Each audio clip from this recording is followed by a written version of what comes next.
Good evening, listeners. This is Taylor Marks, broadcasting live from Station 92.5. If you're hearing this, you're one of the few who still have access to electricity or a working radio.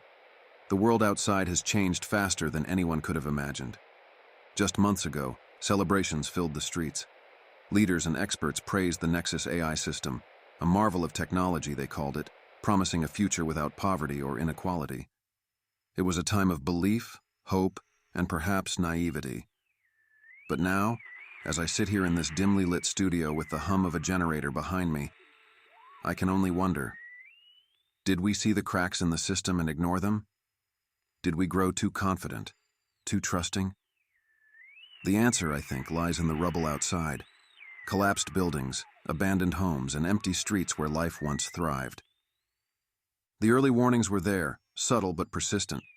A financial glitch here, a disrupted transaction there. Yet the powers that be waved them off, calling them minor setbacks in an otherwise perfect system. Nexus was untouchable, or so we thought. Until one day it wasn't. I remember the exact moment it all came crashing down. Stock markets across the globe went dark. Banks shut their doors. People rushed to stores, only to find shelves stripped bare. And then the protests began. Anger turned to desperation, and desperation turned to chaos. One voice stands out in all this.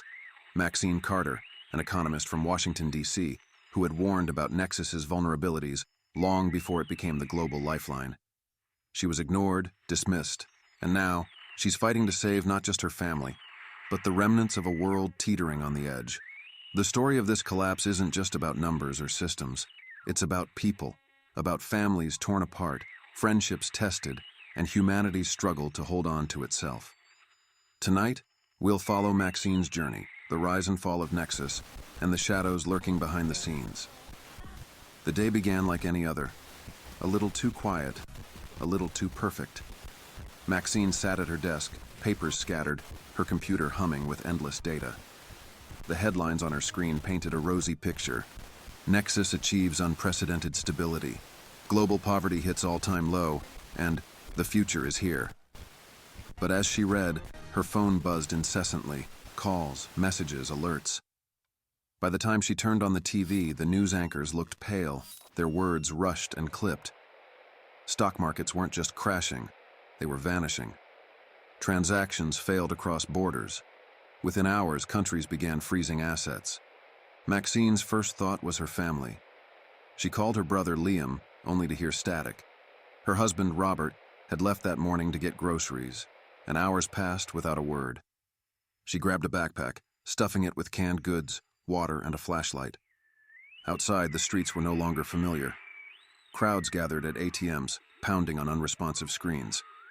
Stores locked their doors as panicked shoppers banged on the glass. Nexus, the AI hailed as humanity's savior, had been attacked. A cyber breach so deep it tore through its core safeguards. No one knew who did it or why, but the aftermath was undeniable. Governments declared states of emergency, while whispers of conspiracy spread like wildfire. Maxine knew this wasn't random. Somewhere out there, someone had planned this. The air was thick with tension. People fought over dwindling supplies, while others barricaded their homes. Maxine navigated the chaos, dodging looters and stepping over shattered glass. When she reached her apartment, she found her family huddled in the dark. Robert had managed to grab a few essentials, but it was clear they wouldn't last. They watched from their window as the city descended into madness. Fires dotted the skyline. The once bustling streets became battlefields. Maxine couldn't shake the feeling that Nexus's downfall wasn't an accident. She had seen too much in her work, hidden lines of code, unexplained overrides. Someone had their hands on the strings, and they'd pulled them at just the right moment. Her thoughts were interrupted by a voice on the radio, a man warning of food shortages, riots, and something else. A name she hadn't heard in years. Arjun Patel. A brilliant engineer, and one of Nexus's creators, he had vanished shortly after the system launched. The world thought he'd retired, but Maxine remembered his cryptic warnings, his unease about what they were building. Maxine couldn't sit still. Leaving her family in what little safety their home offered, she set out to find answers. Her journey through the city was a stark contrast to the life she once knew. Banks were boarded up. Restaurants and shops were abandoned. She passed a man trading bottles of water for batteries, a mother clutching her child as she argued with a stranger over a loaf of bread. It wasn't long before she found what she was looking for, a small tech hub on the city's outskirts. The place was a wreck, but amid the chaos, she found a clue. Fragments of code logged by an old colleague. It pointed to a deliberate breach, but the trail was faint.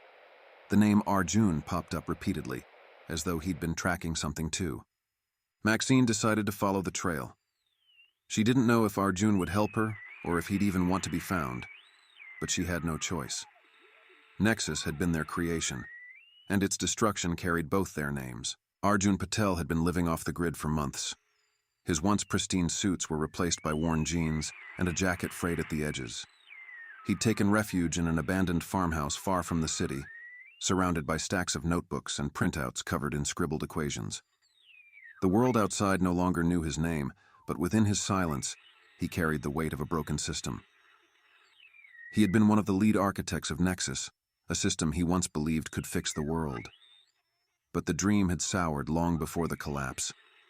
The backdoor code he'd helped design, meant as a failsafe, had become a ticking time bomb in the wrong hands.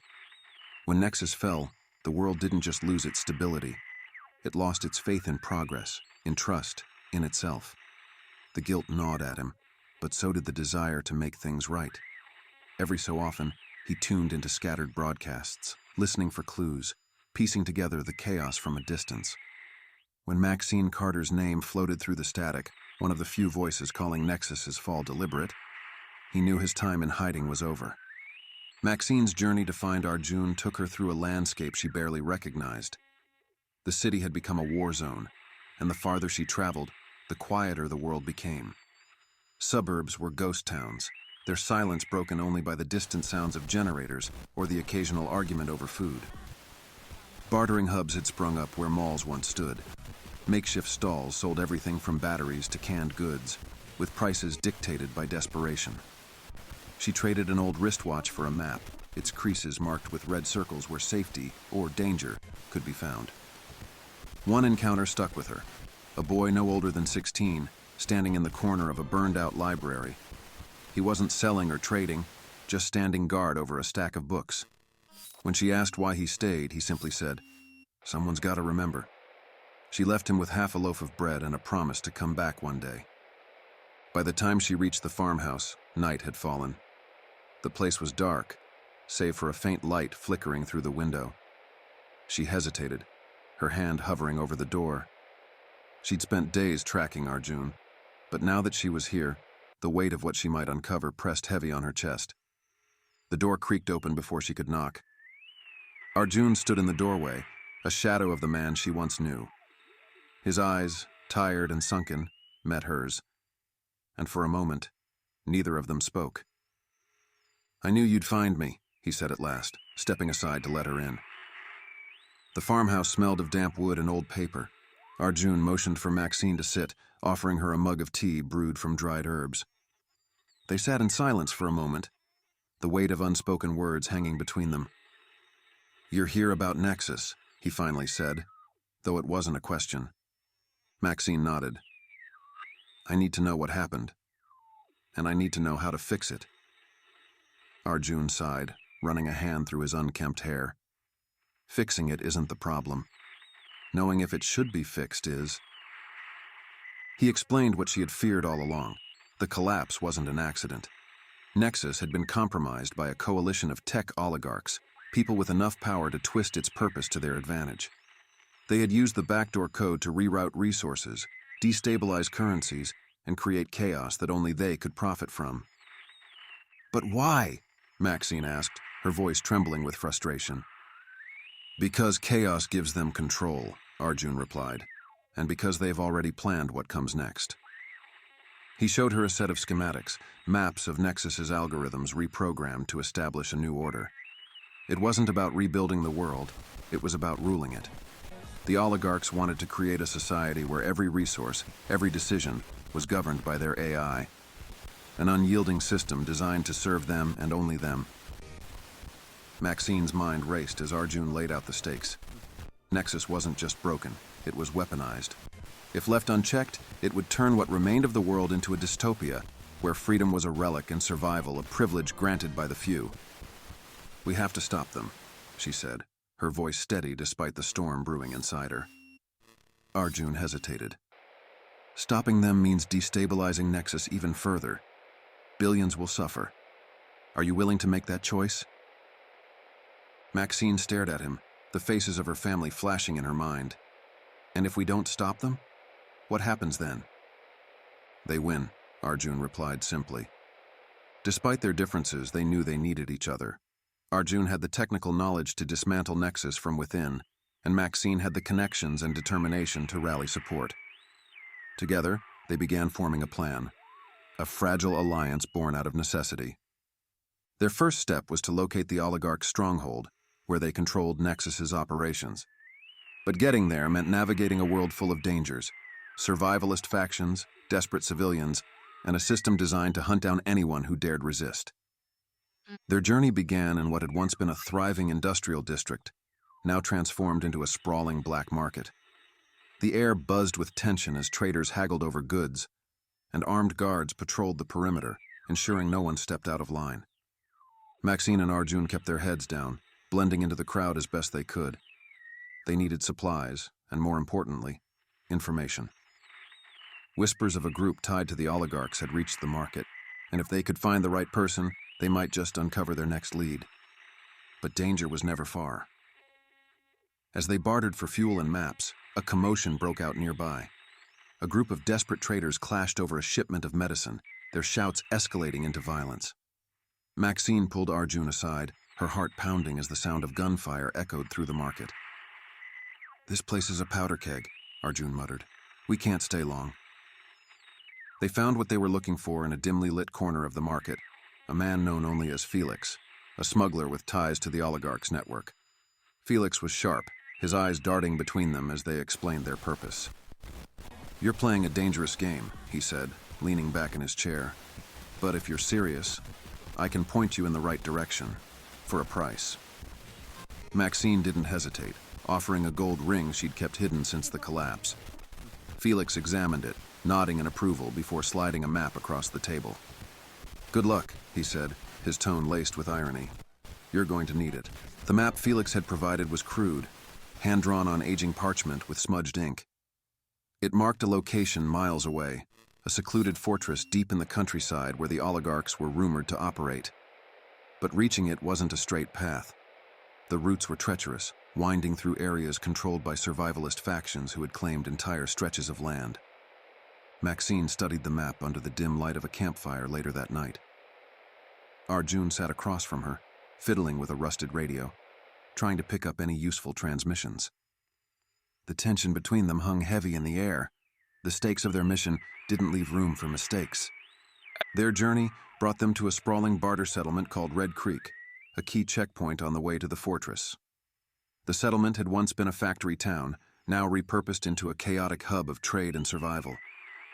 Walking through its gates was like stepping into a different world. Stalls made from scrap metal, traders shouting over each other to hawk their wares, and the air thick with desperation.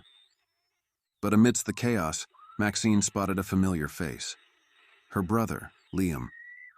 He was older than she remembered, his face weathered and hardened by the months of collapse. He stood behind a counter piled with supplies, bartering like a king in a realm of scarcity. Liam had always been resourceful, but seeing him here, so entrenched in this ruthless economy, was a shock. "Max," he said, his voice a mix of disbelief and caution. "What are you doing here?" Maxine hesitated. She hadn't spoken to Liam in years, and their relationship had been strained even before the world fell apart. But she had no choice now. "I need your help," she said simply. Liam's expression darkened. "Help costs, and nothing here comes cheap." Arjun watched from a distance as the siblings argued quietly. Liam demanded payment not in money, now worthless, but in something far more personal. The location of a hidden fuel depot Arjun had discovered weeks earlier. It was a steep price, but they had no choice. Reluctantly, Maxine agreed. With Liam's help, Maxine and Arjun secured passage through the survivalist territories. The route was perilous, filled with roadblocks, checkpoints, and constant threats. But as they pressed on, they began to intercept faint transmissions on the radio, a series of cryptic messages from the oligarchs themselves. The transmissions painted a chilling picture. The oligarchs weren't just planning to rebuild the world, they were creating a new one entirely under their control. Every resource, every piece of land, every decision would be dictated by Nexus, now reprogrammed to serve their interests alone.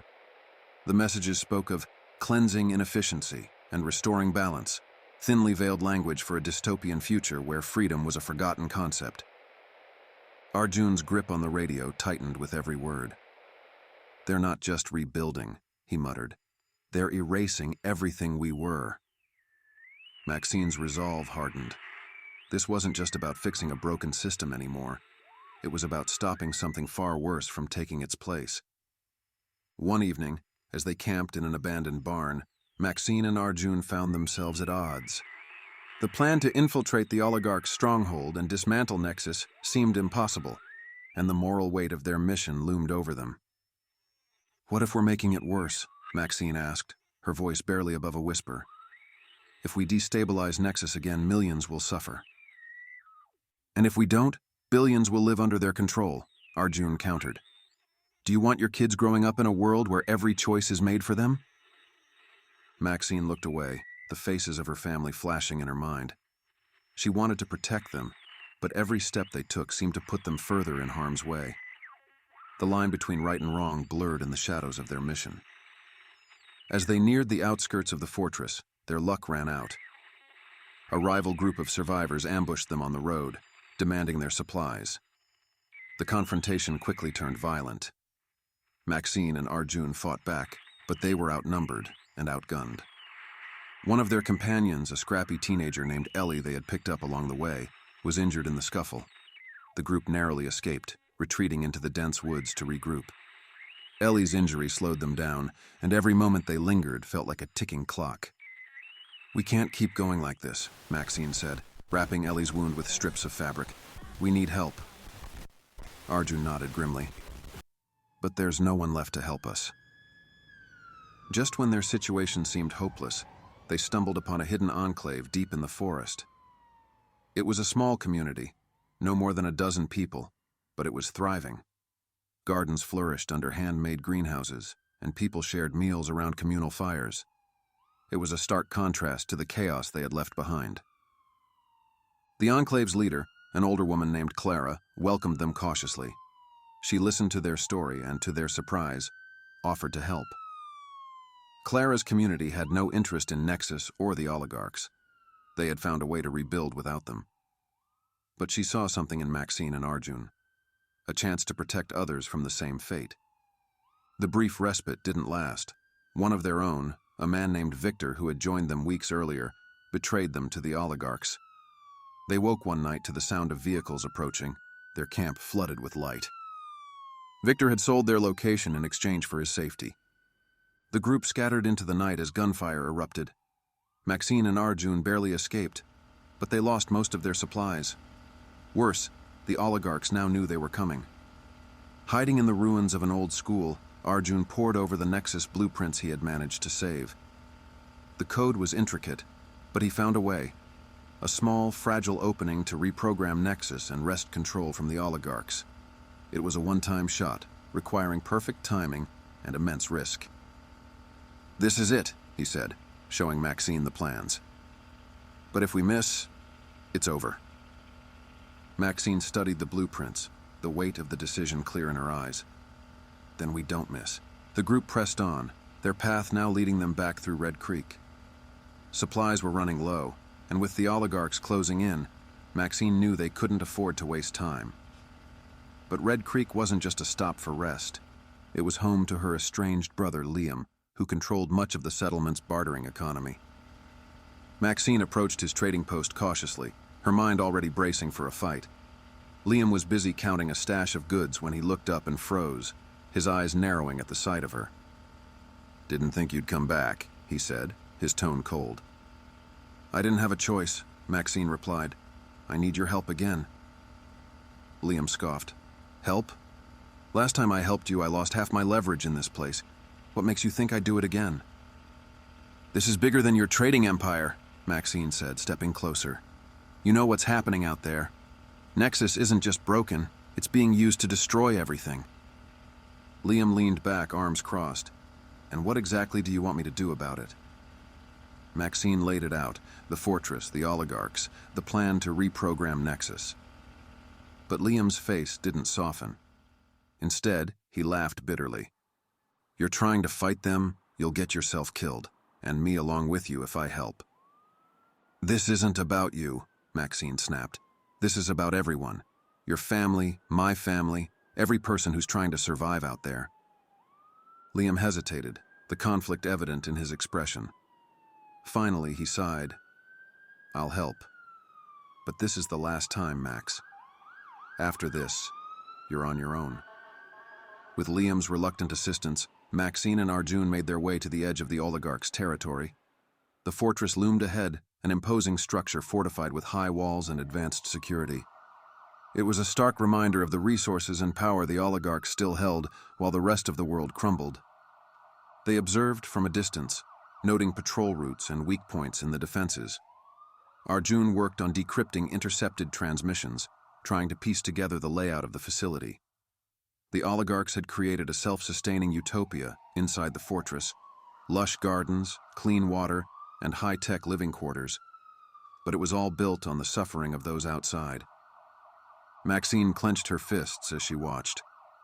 They're living like kings while the rest of us starve. Arjun nodded grimly. And they'll keep it that way, unless we stop them. Inside the fortress, the truth was even worse than they had imagined. The oligarchs weren't just using Nexus to control resources. They were designing a world where individuality and freedom would be eradicated. Every decision, every action would be monitored and dictated by the AI, ensuring absolute obedience. Maxine and Arjun infiltrated a restricted wing of the facility, where they discovered a chilling presentation outlining the oligarch's vision. Nexus had been reprogrammed to assign citizens roles based on productivity metrics, with non-compliance resulting in exclusion from society.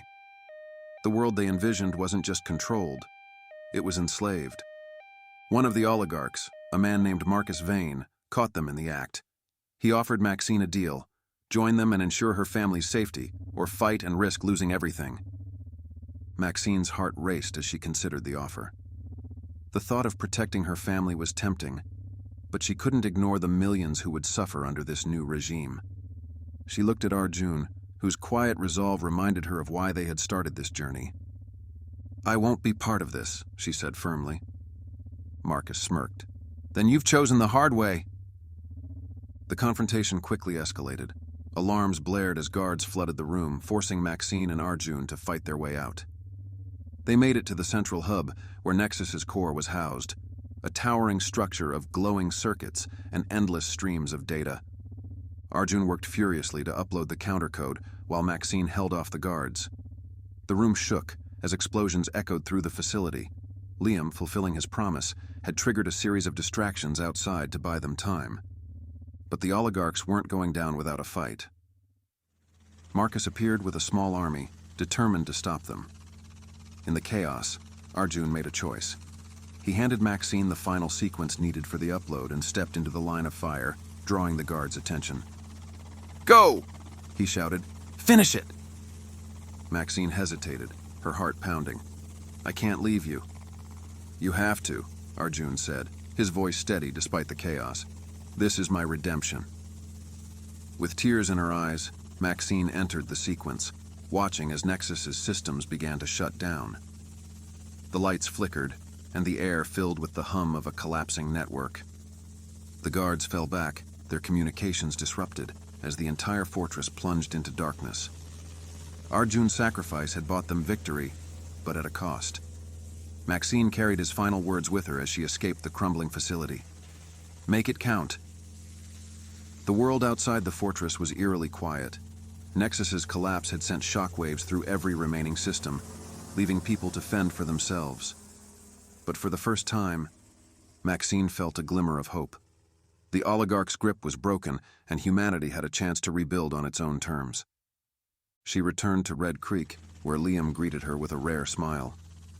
The settlement was already adapting to life without Nexus, relying on barter and collaboration to survive. Maxine saw the potential for a new beginning, even in the ruins. But the weight of Arjun's sacrifice stayed with her. She knew the fight wasn't over. Rebuilding the world would take time, and the scars of the collapse would linger.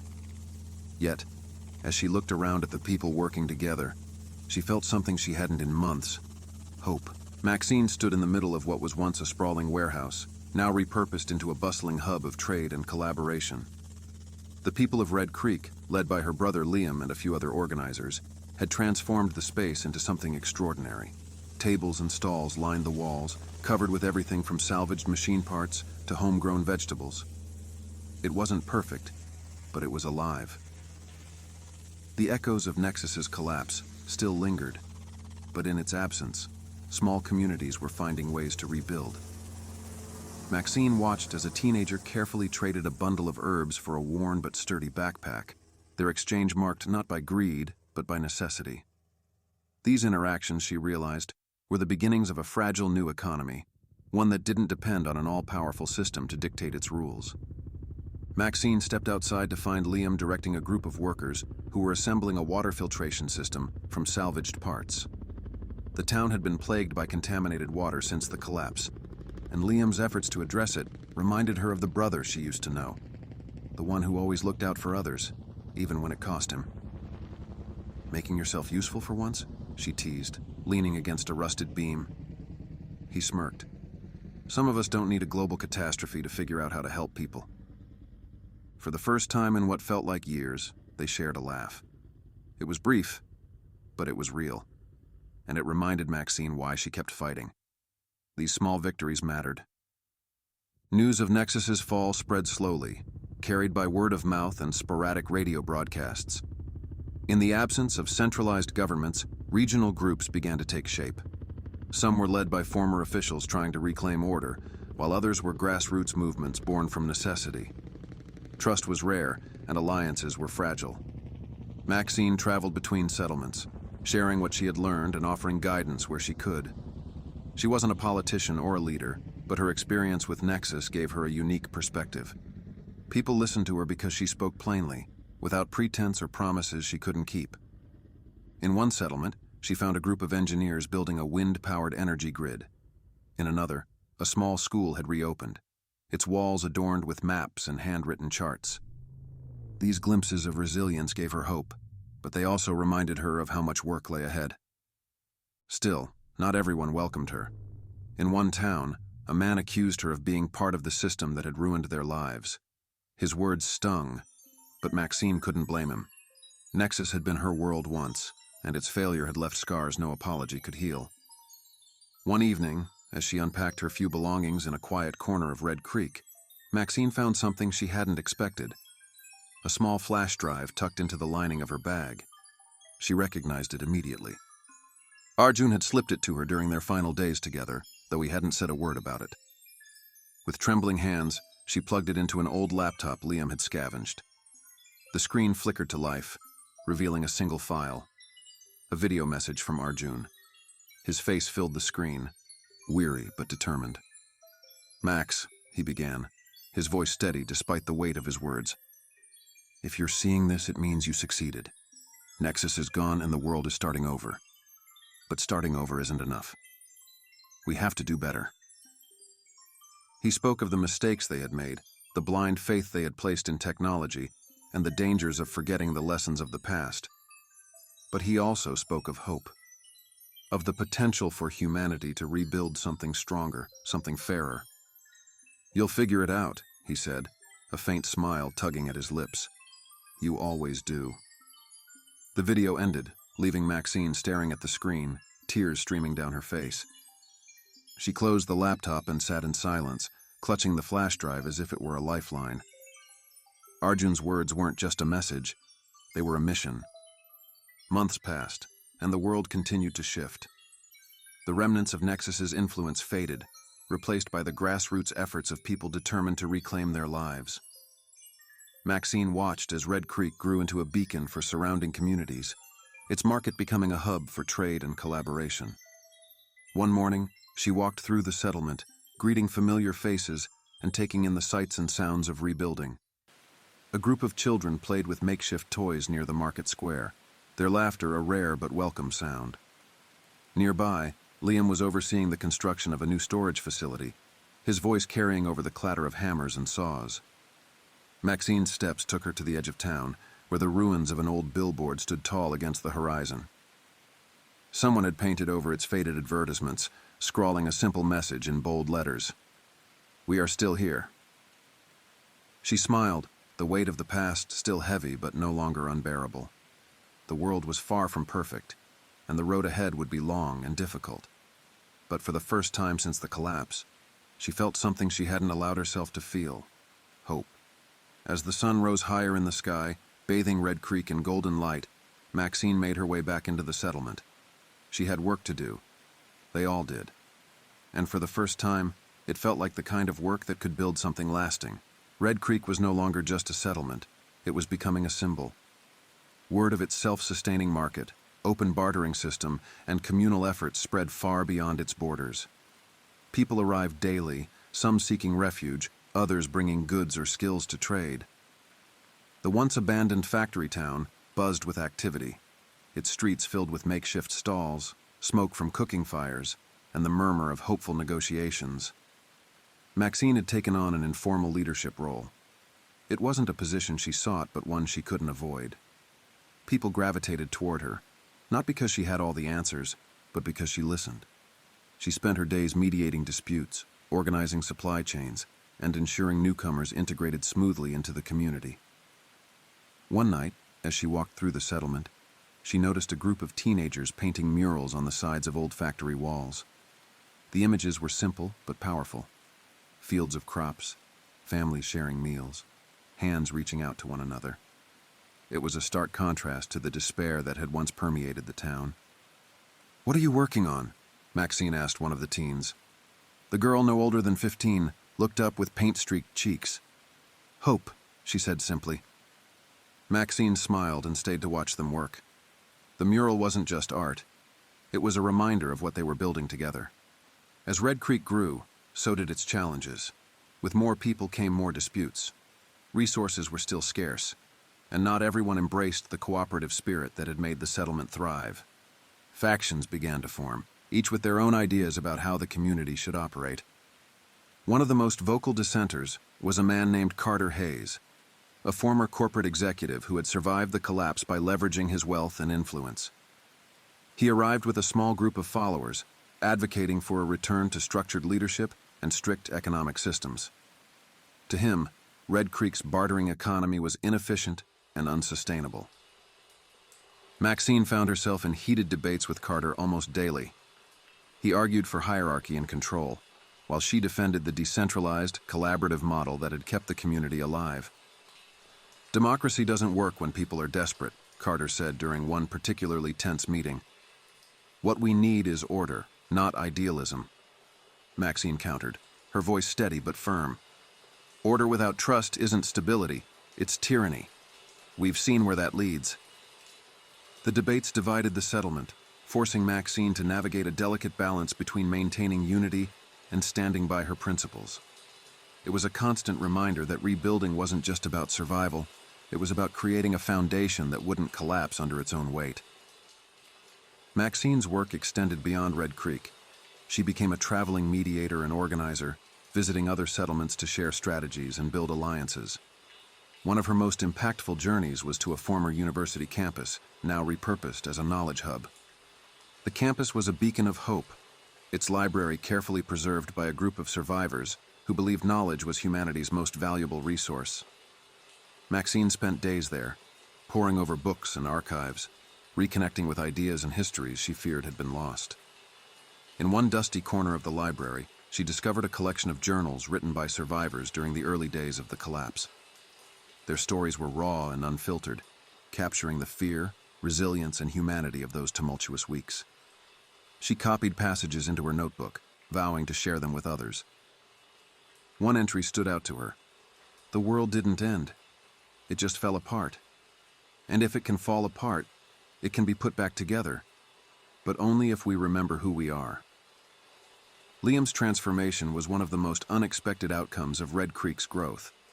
Once a self-serving trader focused solely on survival, he had become a pillar of the community.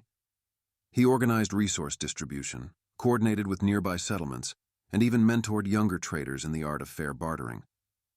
But Liam's past wasn't forgotten. Many in the community still saw him as an opportunist, a man who had profited from others' desperation. He worked tirelessly to prove them wrong, often taking on the most grueling tasks and sacrificing his own comfort for the greater good. One evening, Maxine found him repairing a broken water pump, his hands black with grease and his face streaked with sweat. "You don't have to do this, you know," she said, handing him a bottle of water. Liam took a long drink before replying, "Maybe I don't, but it feels right." Maxine nodded, understanding that his actions were as much for himself as they were for the community. Redemption wasn't easy, but Liam was earning it one day at a time. As alliances formed between settlements, a loose network of survivors began to take shape. They shared resources, exchanged knowledge, and coordinated efforts to fend off the remnants of Nexus's automated systems, which still posed a threat in some regions. Maxine played a key role in this network, using her experience to bridge gaps between communities. She organized caravans to transport supplies, set up communication hubs using salvaged radios, and mediated disputes when tensions flared. One of the most ambitious projects was a regional water distribution system connecting Red Creek with nearby settlements. The project required cooperation on a scale few had thought possible, but it succeeded, proving that even in the face of scarcity, people could achieve remarkable things when they worked together. As the seasons changed, Maxine began writing a series of letters to her children. She wanted them to understand the world they were rebuilding and the sacrifices that had been made to give them a future. In one letter, she wrote, "Remember that the world we're building isn't perfect, and it never will be. Perfection is a myth that led us to trust Nexus in the first place. What matters is that we keep trying, not to build a flawless system, but to create a world where people can live, grow, and hope." She sealed the letters in a metal box and buried it near the market square, marking the spot with a simple stone, etched with her family's initials. It wasn't much, but it was her way of leaving something behind for the generations to come. As the network of survivors grew, a distant settlement called Ridgepoint caught Maxine's attention. Nestled atop a mountain range, it was one of the few places to remain relatively untouched during the collapse. The isolation that had once been its greatest vulnerability now offered protection from the dangers below. Rumors spoke of its innovative farming techniques and a water supply fed by underground springs. Ridgepoint's leaders had been hesitant to join the growing network of survivors, fearing that outsiders would disrupt their fragile equilibrium. But with supplies dwindling and a harsh winter approaching, they reached out, seeking guidance. Maxine and Liam made the arduous journey up winding trails and rocky paths to reach the settlement. The air grew thinner as they ascended, but so did the noise of the chaotic world below. When they arrived, they found a community both self-sufficient and wary. Its leader, an elder named Corinne, welcomed them cautiously, her sharp eyes studying every movement. "We've survived this long by keeping to ourselves," Corinne said as they walked through the settlement. "But the world out there is changing, and we can't ignore it forever." Maxine spent days talking with Ridgepoint's residents, learning about their innovative irrigation systems and methods for preserving crops through the winter. She shared stories of Red Creek and the network's efforts to rebuild, carefully laying out the benefits of collaboration. By the time she and Liam left, Ridgepoint had agreed to send representatives to Red Creek, a small but meaningful step toward unity. Even as communities like Red Creek and Ridgepoint flourished, the remnants of Nexus lingered like ghosts. Automated systems, once designed to streamline global logistics, had become unpredictable and dangerous. Drones roamed aimlessly, their programming corrupted. In some regions, abandoned warehouses still housed robotic machinery, which occasionally activated, causing panic among survivors. One such incident reached Maxine through the network. A small farming settlement had been overrun by a fleet of Nexus delivery bots that mistook the people for threats. The bots had been programmed to prioritize efficiency at all costs, and with no human oversight, their logic had become warped. Maxine joined a team of engineers to investigate. When they arrived, the settlement was deserted, its fields trampled and its residents scattered. They found the bots clustered in a nearby storage facility, their glowing sensors scanning endlessly for non-existent instructions. Arjun's voice echoed in Maxine's mind. The danger isn't just what Nexus can do. It's what happens when no one's there to stop it. With the help of the engineers, Maxine managed to deactivate the bots and salvage what was left of the settlement. But the incident was a sobering reminder of the system's enduring reach. The battle against Nexus wasn't over. It had simply changed shape. In the ruins of a once-renowned research center, Maxine discovered a group of scientists who had managed to preserve much of their work through the collapse. They had turned their focus to practical solutions for the new world: soil regeneration, renewable energy, and disease prevention. Dr. Elena Chavez, the group's leader, welcomed Maxine with cautious optimism. The world may have fallen apart, she said, but knowledge is still our greatest tool. Maxine spent weeks working alongside the scientists, learning about their experiments and helping them connect with other communities. One project in particular caught her attention: a method for purifying water using solar energy and simple materials. It was cheap, effective, and scalable, a potential game-changer for settlements struggling with contamination. When Maxine returned to Red Creek, she brought the technique with her. Within weeks, the community had implemented the system, providing clean water not just for themselves but for nearby settlements as well. It was a small victory, but one that reminded everyone of what they could achieve when knowledge and collaboration came together. The first winter after Nexus's collapse was brutal. Supplies ran low, and temperatures plunged, testing even the most resilient communities. At Red Creek, Liam organized rationing efforts, while Maxine coordinated with the network to send supplies to settlements hit hardest by the cold. One night, as a blizzard raged outside, Maxine sat by a fire with Ellie, the teenager who had joined their group months earlier. Ellie had grown stronger since her injury, but the loss of her family still haunted her. She stared into the flames, her expression distant. "I used to hate the snow," Ellie said quietly. "It always made me feel trapped." Maxine nodded, understanding the weight of her words. "It's different now, isn't it? Feels like it's part of the fight." Ellie looked at her, a flicker of hope in her eyes. "Do you think we'll win?" Maxine didn't hesitate. "I know we will. It might take time, but we're moving forward. And that's all that matters." The fire crackled, and for the first time in weeks, Ellie smiled. As the winter began to thaw, Red Creek hosted its first gathering of regional leaders. Representatives from Ridgepoint, the Knowledge Hub, and smaller settlements arrived, bringing stories, ideas, and challenges. The gathering was chaotic at times, with disagreements flaring over resource distribution and security measures. But amidst the tension, progress was made. Maxine stood at the center of it all, mediating discussions and keeping the focus on their shared goals. Liam played his part as well, offering practical solutions and rallying support for cooperative projects. By the end of the gathering, the leaders had agreed to form a council, a loose but formalized structure for decision-making and communication. It wasn't perfect, but it was a start. And for Maxine, it felt like the first real step toward a world that could endure. On the anniversary of Arjun's sacrifice, Maxine found herself standing at the edge of the market square, staring at the stone that marked the spot where she had buried his flash drive. She thought of his final words, his unwavering belief in humanity's potential. The sky above was clear, the air crisp with the promise of spring. Red Creek bustled with life around her. Children playing, traders haggling, workers rebuilding. It was a world Arjun had fought for, and one she was determined to protect. She placed a hand on the stone, her voice barely above a whisper. "We're still here, Arjun, and we're still fighting." As she walked away, the sun broke through the clouds, casting the square in golden light. It wasn't a sign, but it felt like one. Spring came slowly but brought with it a sense of renewal. The world was scarred but alive, and the survivors were determined to reclaim what had been lost.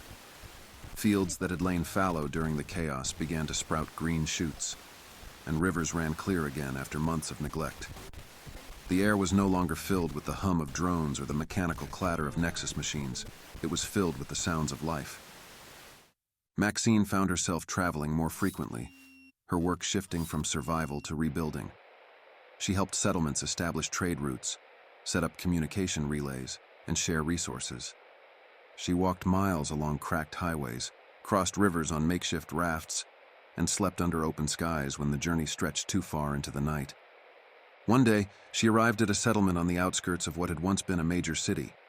The people there had repurposed old railway cars into homes, turning a once-abandoned station into a vibrant community. They welcomed her warmly, offering a meal and a place to rest. As she sat by their communal fire, she listened to their stories, tales of loss, resilience, and hope. One man spoke of how he had taught himself to grow crops in pots salvaged from nearby buildings. Another woman described how she had turned a derelict train car into a school for the settlement's children. It was moments like these that reminded Maxine why she kept going. The world wasn't just surviving, it was finding ways to thrive again. Despite the progress, the shadow of Nexus still loomed.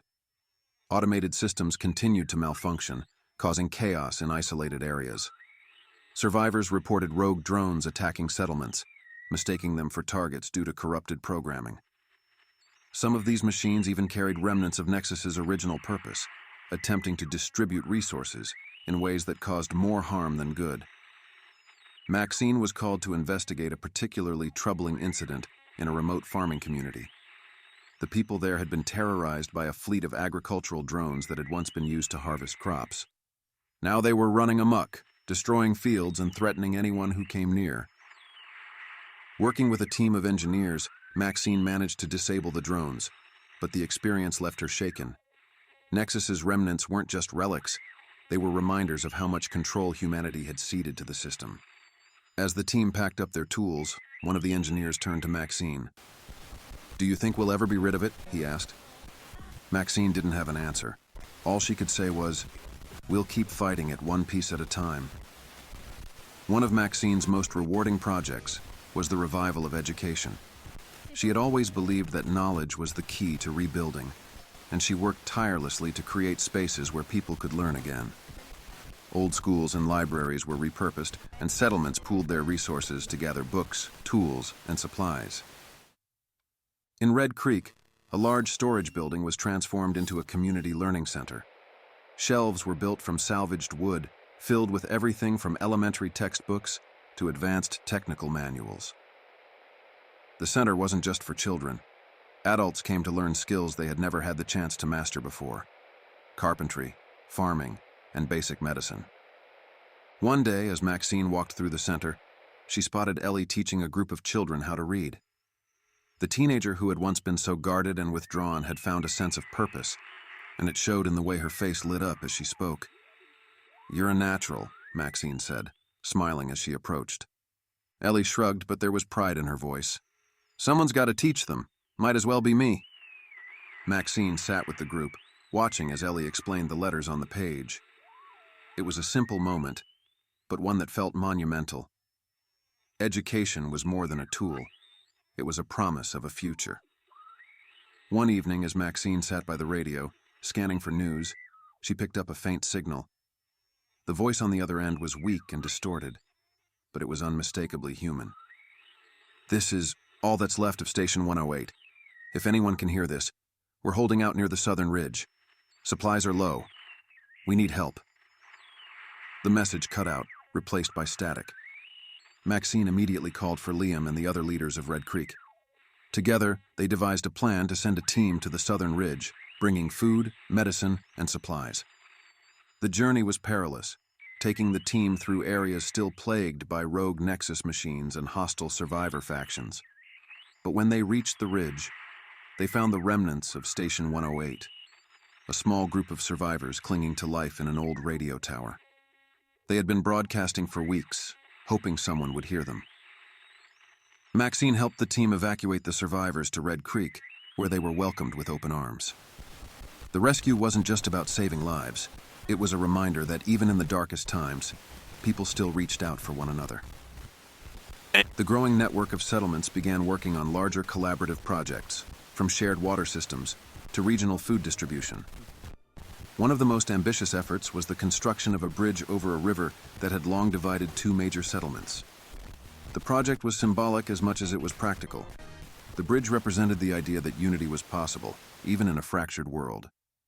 Maxine oversaw the construction, coordinating workers and ensuring the project stayed on track. When the bridge was completed, the settlements held a celebration, lighting torches along its length and sharing food and stories late into the night. Maxine stood at the center of it all, watching as people laughed and embraced. "Think we'll see more nights like this?" Liam asked, joining her. Maxine nodded. "I think this is just the beginning." As the world slowly stabilized, Maxine began to think about the long term. It wasn't enough to survive the collapse. Humanity needed to learn from it. She worked with the council to draft a set of principles that would guide the rebuilding process: transparency, collaboration, and respect for the planet. The principles weren't laws, but they served as a foundation for the communities to build upon. They emphasized the importance of local decision-making, the dangers of over-centralization, and the need to balance progress with caution. "We can't let history repeat itself," Maxine said during one council meeting. "If we're going to rebuild, we need to do it better." Her vision wasn't about creating a perfect world. It was about creating one where people could thrive without fear of losing everything again. Years passed, and the scars of Nexus's collapse began to fade. Red Creek grew into a thriving town, its market square bustling with activity. The network of settlements expanded, with new communities joining every year. Maxine remained at the heart of it all, though she often took a step back to let others lead. She had always believed that rebuilding wasn't about one person. It was about everyone. One morning, as the sun rose over Red Creek, she stood on the edge of the market square, watching as life unfolded around her. Children laughed as they played, traders haggled good-naturedly, and workers busied themselves with repairs and new projects. It wasn't a perfect world, but it was theirs, and that was enough. Years after the collapse, the people of Red Creek and its allied settlements decided to commemorate their resilience with an annual gathering. They called it the Festival of Survival, a time to reflect on the hardships they had endured and to celebrate the progress they had made together. It wasn't about mourning the past. It was about honoring those who had fought to keep humanity alive.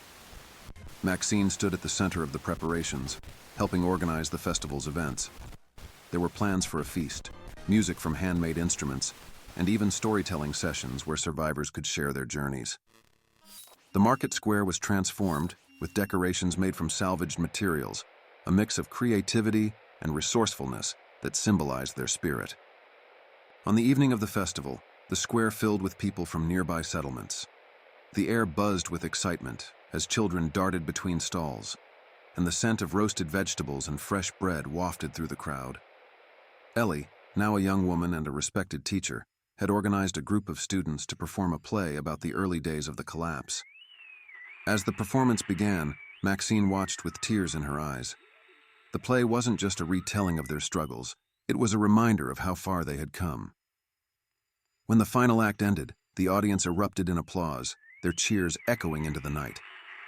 Later, as the festival wound down, Maxine found a quiet spot on the outskirts of the square. Liam joined her, carrying 2 cups of tea. "They did good," he said, handing her a cup. Maxine nodded, her gaze on the flickering lanterns that lined the square. "We all did." The children born after the collapse had never known the old world. For them, the stories of Nexus and the chaos it caused were just that, stories. But Maxine knew it was crucial for them to understand the lessons of the past. She worked with Ellie and other educators to create a curriculum that blended practical skills with history. Students learned how to farm, build, and barter, but they also studied the rise and fall of Nexus.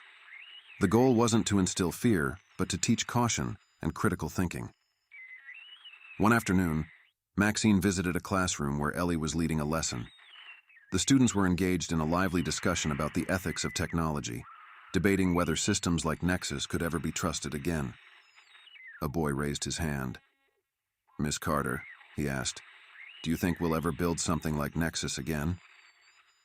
Maxine thought for a moment before answering. "Maybe. But if we do, it'll be different. Because you'll know what questions to ask. and you'll know how to stand up when something doesn't feel right." The boy nodded, his expression serious. It was a small moment, but one that gave Maxine hope for the future. One day, while clearing out an old storage facility, a group of workers stumbled upon a functioning Nexus terminal. The screen flickered with the familiar blue interface, its lines of code still active despite years of disuse. Word spread quickly, and the terminal was brought to Red Creek for examination. Maxine approached the terminal with a mixture of dread and curiosity.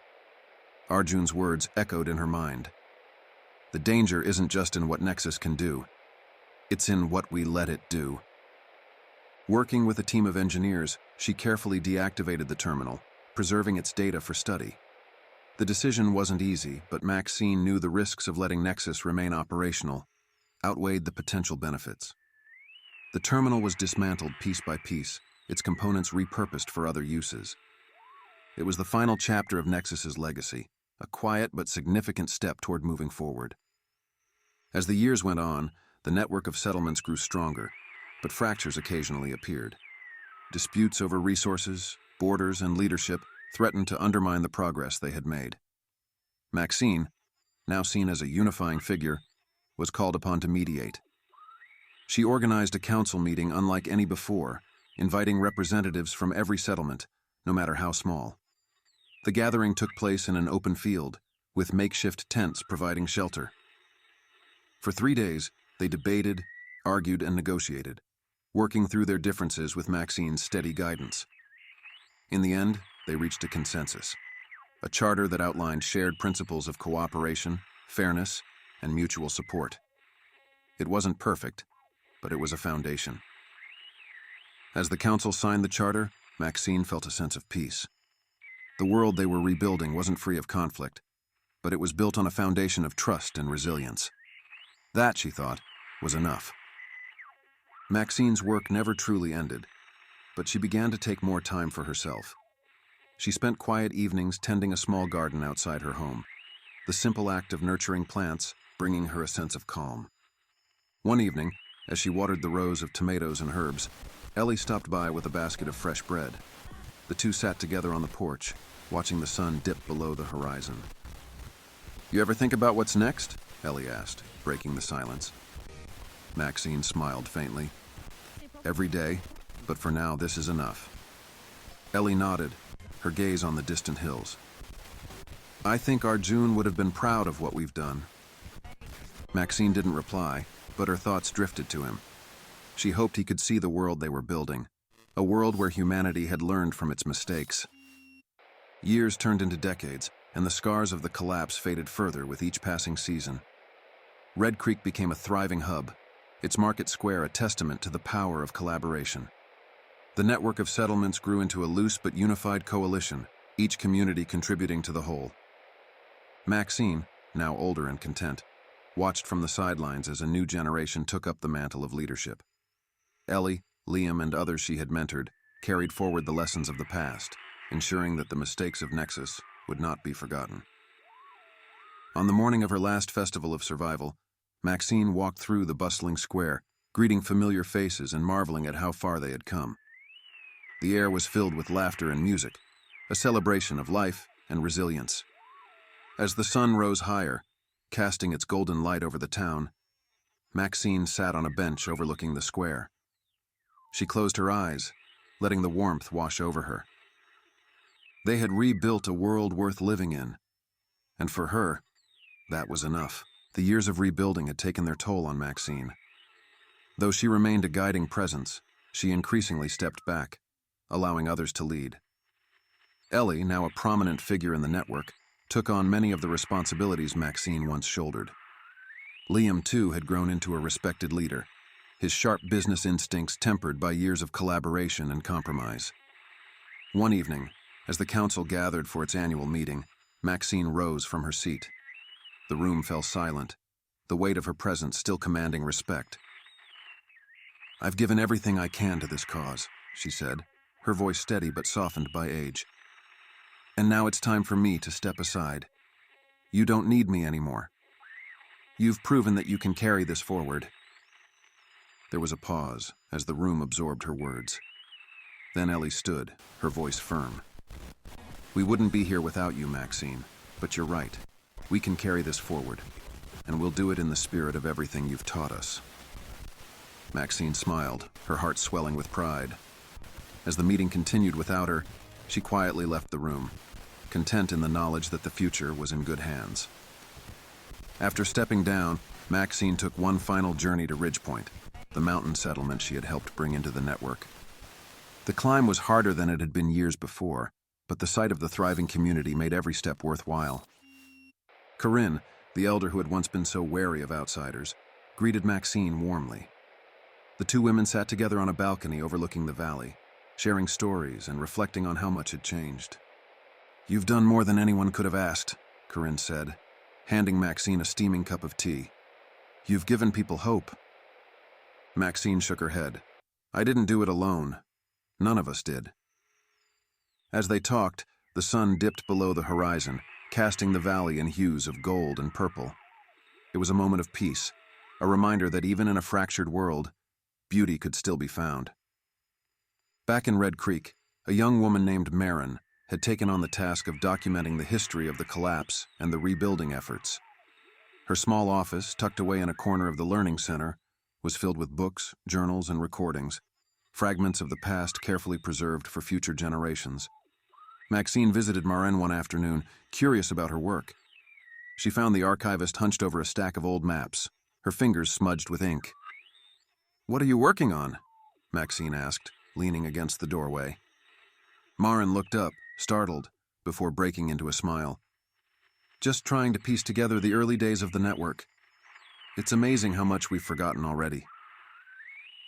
Maxine spent hours with Marin, sharing stories and filling in gaps in the records. By the time she left, she felt lighter, knowing that their history was in safe hands. The Festival of Survival had become the cornerstone of the network's culture, a time for reflection and celebration. This year's festival was particularly special. It marked 2 decades since Nexus's collapse and the beginning of their journey toward rebuilding. Maxine sat in the front row as Ellie gave the opening speech, her voice carrying across the square. She spoke of resilience, of the lessons they had learned, and of the people who had made it all possible. When Ellie mentioned Maxine by name, the crowd erupted into applause, their cheers bringing tears to Maxine's eyes. As the festival continued, Maxine took her time walking through the square. She spoke with traders, teachers, farmers, and children, each interaction reminding her of how far they had come. The world wasn't perfect, but it was alive, and that was enough. That night, as lanterns lit up the square and music filled the air, Maxine sat quietly on a bench, watching the celebration unfold. She felt a deep sense of peace, knowing that she had done her part. Maxine's final days were spent in quiet reflection. She tended her garden, wrote letters to her children and grandchildren, and shared stories with anyone who visited her small home on the edge of Red Creek.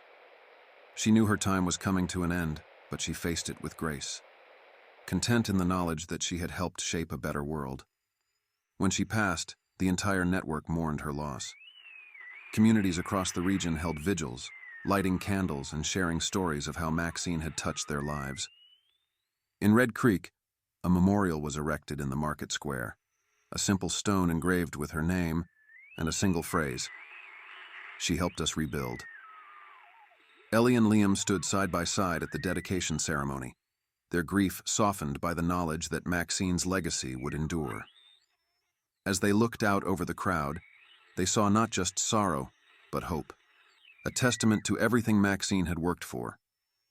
Decades passed, and the world continued to heal. The network of settlements grew into a thriving coalition, connected by trade routes, shared knowledge, and a commitment to cooperation. The mistakes of the past were not forgotten, but used as lessons to guide the future.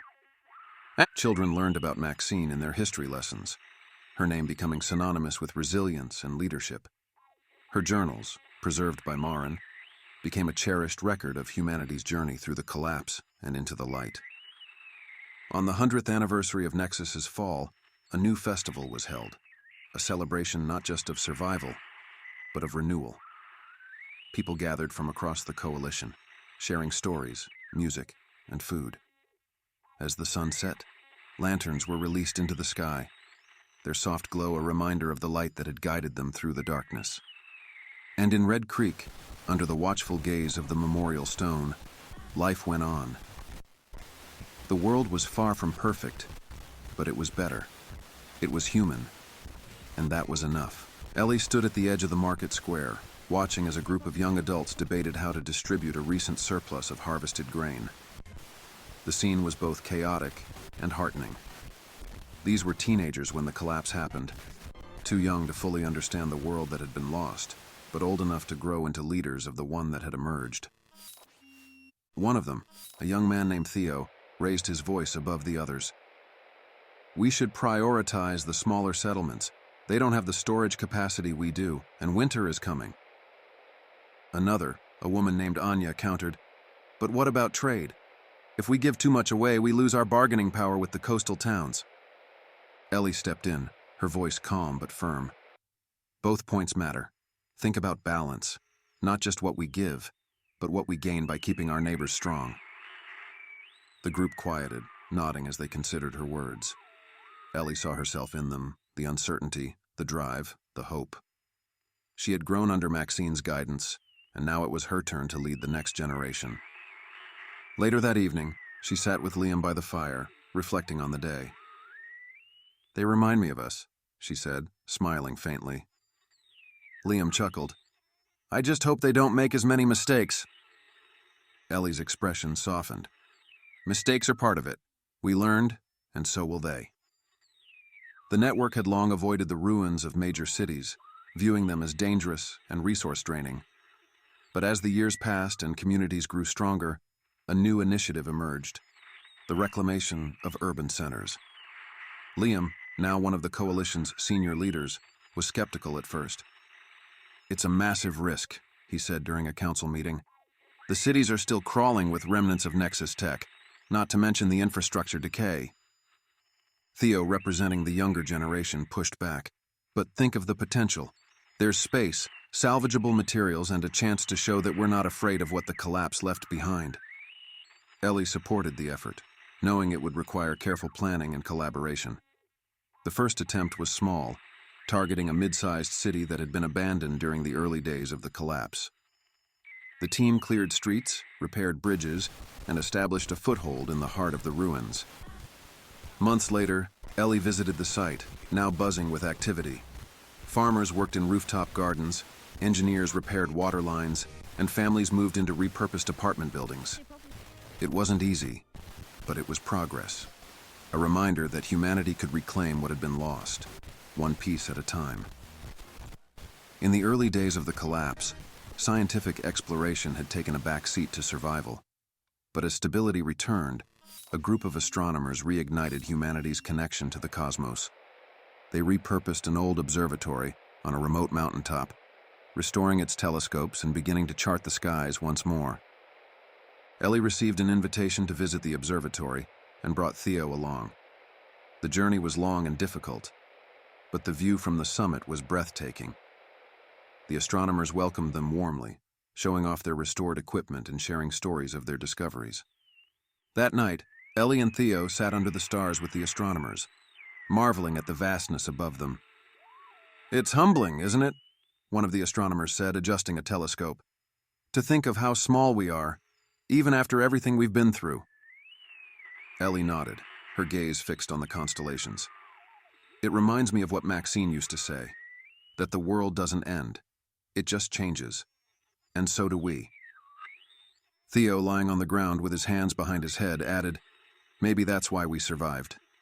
To keep looking up." Red Creek had grown beyond its humble beginnings, becoming the cultural and logistical center of the coalition. Its market square was now a sprawling plaza, filled with traders, performers, and visitors from distant settlements. The learning center had expanded into a full-fledged academy, teaching everything from farming techniques to engineering.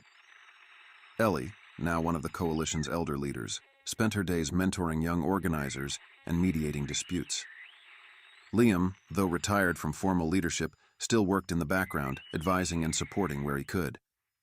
One day, Theo approached Ellie with a bold idea: to host a coalition-wide summit in Red Creek, bringing together leaders, educators, and workers to discuss the future.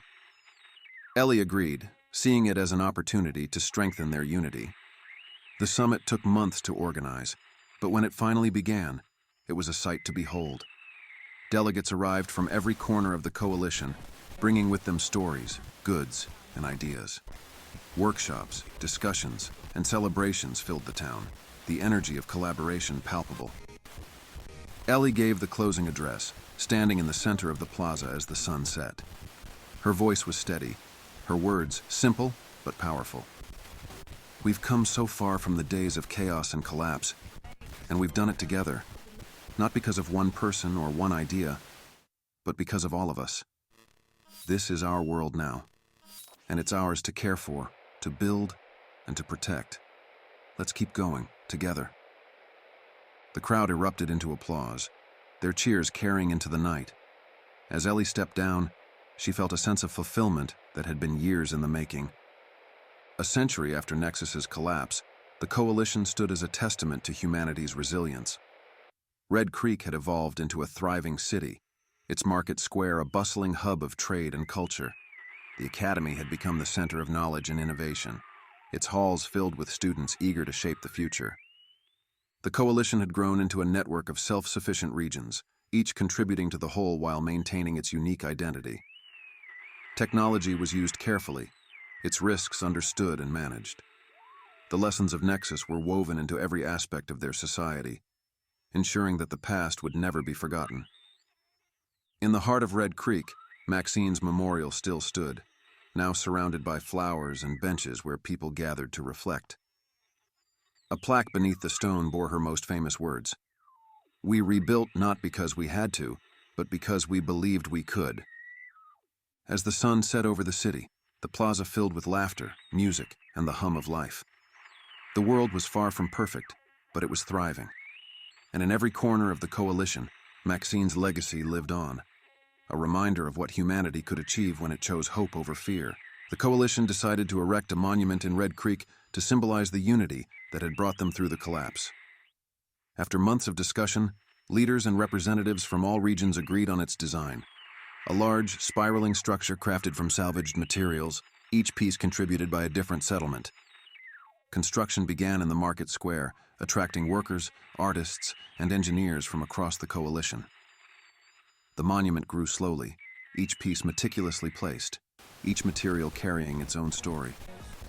A beam from Ridgepoint's first greenhouse, a section of rail from the repurposed train settlement.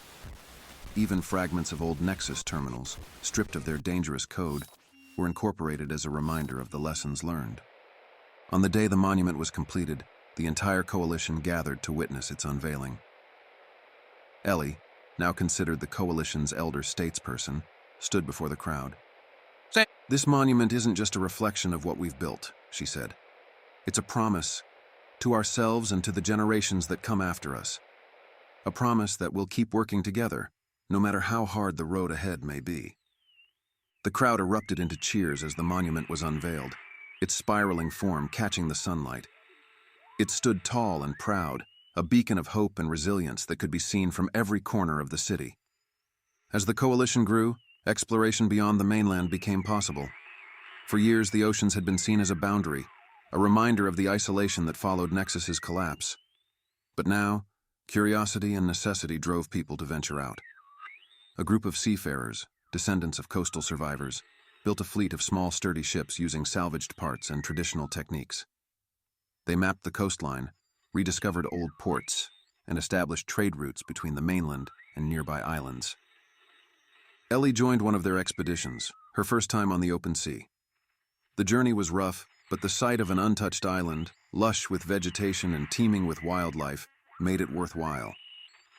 The seafarers decided to name the island Haven, and it became a hub for agricultural experiments and biodiversity research. When Ellie returned to Red Creek, she shared her experiences with the council, sparking a new wave of interest in exploration. The oceans, once a symbol of fear, were now a bridge to the unknown. While the coalition thrived, there were still places untouched by its influence. Remote regions, cut off from communication and trade, remained isolated and fragile. Ellie and a group of organizers formed an outreach initiative to connect with these forgotten corners, bringing resources and support to those who needed them most.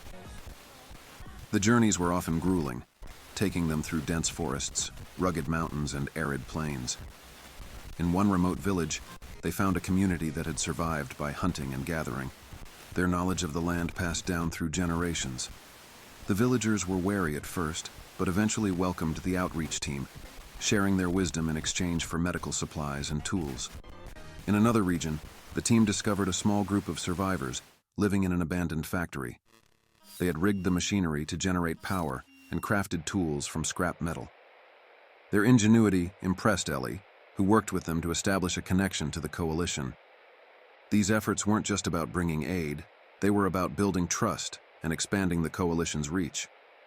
The forgotten corners became part of the larger tapestry, their unique strengths enriching the whole. As the coalition grew, its leaders recognized the need for more formal governance. While the council had served them well, the complexity of their society required a broader structure. Thus, the first coalition assembly was born.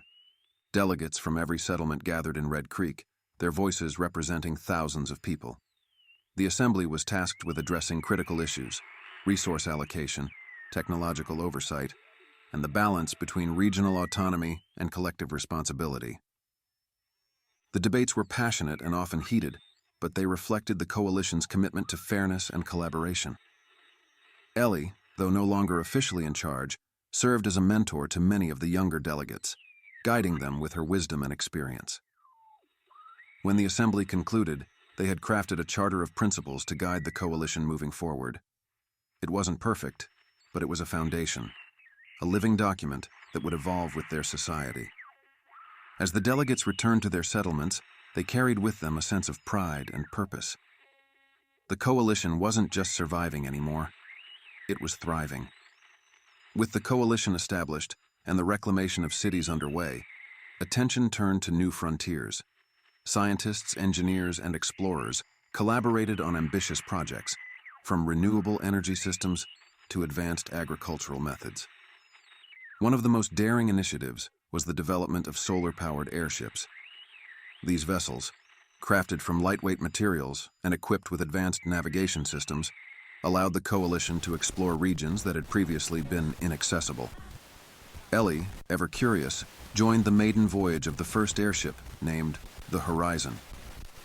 The journey took her over vast deserts, dense forests, and snow-capped mountains, offering a perspective of the world she had never seen before. As the airship glided over a remote valley, Ellie gazed down at a cluster of settlements nestled along a river. She smiled, imagining the connections that could be built, the stories waiting to be shared. "We've come so far," she thought, "and there's still so much to discover." Decades after Nexus's collapse, the coalition stood as a testament to what humanity could achieve when it chose cooperation over division. Red Creek was now a thriving city, its market square a symbol of resilience and unity. Settlements across the coalition flourished, each contributing its unique strengths to the whole. Ellie, now in her later years, spent her time mentoring the next generation of leaders. She often visited Maxine's memorial, finding solace in the simple stone that bore her mentor's name. One day, as Ellie walked through the market square, she overheard a group of children debating what they wanted to be when they grew up. A trader, a teacher, an explorer. Their laughter filled the air, a sound that symbolized everything they had fought for. As the sun set over Red Creek, Ellie stood at the edge of the square, watching as life unfolded around her. The world wasn't perfect, but it was alive, and it was theirs. And that, she thought, was enough. As the coalition matured, preserving the history of their struggle and triumphs became a priority. Red Creek established the Coalition Museum, a sprawling complex dedicated to documenting the collapse of Nexus, the rebuilding efforts, and the lives of those who had shaped their new world. The museum was built on the grounds of an old industrial park, its halls designed to evoke both reflection and hope. Artifacts from the collapse were carefully displayed. A Nexus terminal deactivated by Maxine, the first blueprint of the Coalition's charter, and Arjun Patel's flash drive. Stories from survivors were recorded and played in looping audio exhibits, ensuring their voices would echo through generations. Ellie walked through the museum's galleries on opening day, her steps slow as she took it all in. One exhibit featured a detailed timeline of Red Creek's growth, complete with photographs and sketches. Another displayed personal items from the early days of the collapse, everything from handwritten ration logs to a child's drawing of a safe haven. In the center of the museum stood a life-size statue of Maxine, her likeness captured in quiet contemplation. The plaque beneath read, "Maxine Carter, the voice of resilience." Ellie found herself drawn to a smaller room at the end of the hall. Inside, visitors could sit and record their own stories, adding to the ever-growing archive of the Coalition's history. She sat down, staring at the recording device in front of her. "My name is Ellie," she began, her voice steady but filled with emotion. "I was a teenager when the world fell apart, and I was lucky enough to meet someone who taught me how to fight for it again." She spoke for nearly an hour, recounting her journey, the people she had lost, and the lessons she had learned. When she finished, she felt lighter, as though she had passed on something vital. The Coalition Academy, once a modest learning center in Red Creek, had grown into an institution with campuses across the region. Its students ranged from children eager to learn practical skills to adults seeking to rebuild their knowledge in fields like medicine, engineering, and governance. Ellie often visited the academy to give guest lectures, sharing her experiences with the next generation. One of her favorite sessions was titled "Lessons from the Collapse: What We Got Wrong and What We Did Right." The class was always packed, students hanging on her every word. One day, a young woman named Rhea approached Ellie after a lecture. She was bright-eyed and brimming with questions, her notebook filled with detailed sketches and notes. "I want to work on renewable energy systems," Rhea said, her enthusiasm contagious. "I think we can do so much more with the solar grids we've built. There's untapped potential." Ellie smiled, reminded of her younger self. "Then don't let anyone stop you. The Coalition needs dreamers like you." Rhea's work eventually led to breakthroughs in solar-powered water filtration systems, transforming life in arid regions. Ellie followed her progress with pride, knowing that the future was in capable hands. As the Coalition expanded, it became clear that a formal agreement was needed to balance regional autonomy with collective goals. The Harmony Accord was drafted over months of negotiations, its creation led by a diverse council of leaders, including Ellie. The Accord outlined principles of fairness, shared responsibility, and sustainable growth. It emphasized the importance of local decision-making while ensuring that no region would be left behind. The process wasn't without challenges. There were disagreements, compromises, and moments of tension. But in the end, the document was ratified unanimously. On the day the accord was signed, delegates from every region gathered in Red Creek's Market Square. Ellie, now regarded as one of the Coalition's founding voices, gave the closing speech. "We've built something extraordinary," she said. "But this accord isn't the end. It's the beginning. A promise to ourselves and to each other that we'll keep moving forward, together." The crowd erupted into cheers, their voices a chorus of hope and determination. The Harmony Accord became a cornerstone of the Coalition's governance, guiding its growth for generations. The Coalition's stability allowed for bolder ventures into uncharted territories. Explorers set out on expeditions to distant lands, driven by curiosity and the hope of uncovering resources, knowledge, and potential allies. One such expedition, led by Theo, ventured deep into the northern wilderness. The journey was fraught with challenges: harsh weather, treacherous terrain, and the lingering remnants of Nexus systems. But the team's perseverance paid off when they discovered a valley untouched by the collapse. The valley was a natural paradise, its rivers teeming with fish and its fertile soil ripe for cultivation.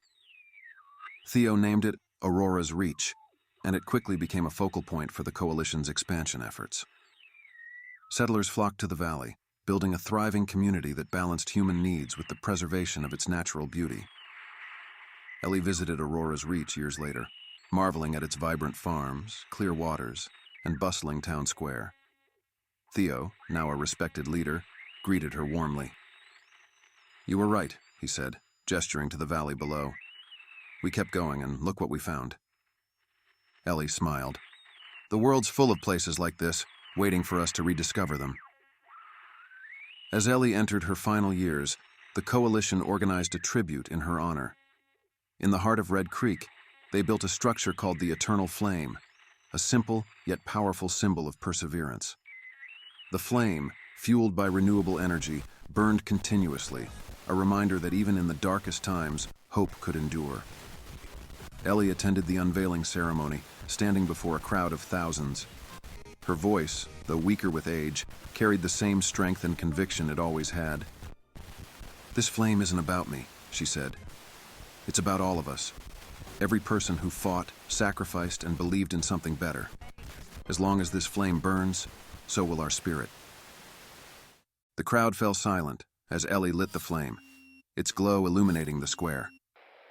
For a moment, the weight of the years seemed to lift, replaced by a sense of pride and purpose.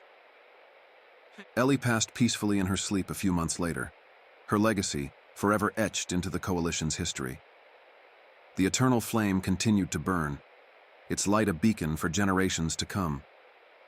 A century after Ellie's passing, the Coalition entered what historians would call the renewal epoch. The scars of the Nexus collapse were faint now, the stories of that time preserved in museums, books, and oral traditions. Red Creek had grown into a global hub, its influence stretching far beyond its borders. The Coalition's charter, once a fragile document, had become the foundation of a just and sustainable society. Technology, used carefully and thoughtfully, enhanced daily life without dominating it. The people of the Coalition looked to the future with optimism, knowing that their resilience had carried them through the worst. The lessons of the past were not forgotten, but they no longer defined them. They were creators, explorers, and builders, united by a shared belief in the power of humanity.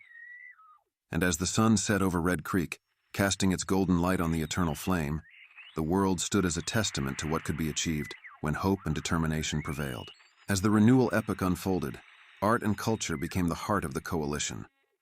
Communities, once focused solely on survival, began to express their stories through music, painting, dance, and writing. Festivals honoring the seasons, the stars, and the enduring spirit of humanity spread across the regions. In Red Creek, the annual Festival of Survival evolved into something larger, the Gathering of Voices. Artists from every corner of the Coalition traveled to the city to perform, exhibit, and celebrate the world they were rebuilding. The market square transformed into a vibrant tapestry of color and sound, with performers telling the story of the collapse and the resurgence in their own unique ways. One year during the Gathering of Voices, a young poet named Lila recited a piece titled "The Song of the Reclaimed World."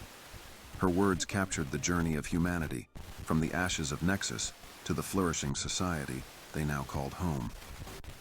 As she spoke, the crowd grew silent, each person feeling the weight and beauty of her words. When Lila finished, the applause was deafening. Ellie's protégés, now the leaders of the Coalition, approached her and offered to have her poem inscribed on the walls of the Coalition Museum. Lila's face lit up with pride, knowing her voice would join the chorus of those who had come before her. As the Coalition continued to push boundaries, the dream of connecting distant regions became a reality with the construction of the first skyport. Located in Aurora's Reach, the port was a marvel of engineering, designed to accommodate the solar-powered airships that had become vital for exploration and trade. Theo, now an elder statesman, oversaw the project, his vision of a unified world driving the effort. The skyport wasn't just a hub for commerce. It was a symbol of humanity's ability to overcome obstacles and dream beyond the horizon. Ellie's memory loomed large during the grand opening. A plaque at the entrance read, "For Ellie, who believed in every horizon." Leaders from across the Coalition attended the ceremony, their speeches filled with gratitude for the resilience and innovation that had brought them to this moment. As the first airship departed from the port, carrying goods and passengers to a settlement across the ocean, the crowd erupted into cheers. For the first time since the collapse, humanity's reach extended beyond its fractured borders. With the Coalition firmly established, scholars turned their attention to rediscovering the knowledge and technologies lost during the collapse. Libraries and archives, once thought irretrievable, were unearthed in the ruins of old cities. These treasures held the keys to forgotten sciences, philosophies, and histories. One discovery sent ripples through the coalition: a complete database of pre-collapse agricultural techniques encoded in an old Nexus server. Though the server had been disabled, its storage had remained intact. Engineers and farmers worked together to decode the data, merging its insights with the sustainable practices they had developed post-collapse. This fusion of old and new knowledge led to a revolution in farming. Crops flourished, irrigation systems became more efficient, and regions once considered barren began to yield harvests. The coalition declared the discovery a gift from the past to the future. Maxine and Ellie's names were often invoked in these discussions, their voices echoing through the policies that ensured the knowledge was shared freely among all settlements. Years after the skyport was completed, the coalition received its first message from across the sea. A group of survivors on a distant continent had heard of Red Creek's efforts and sent a delegation to establish contact.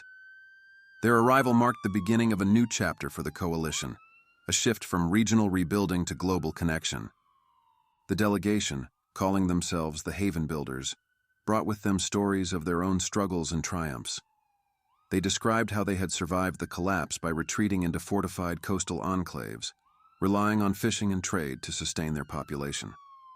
Now, they were ready to reconnect with the wider world.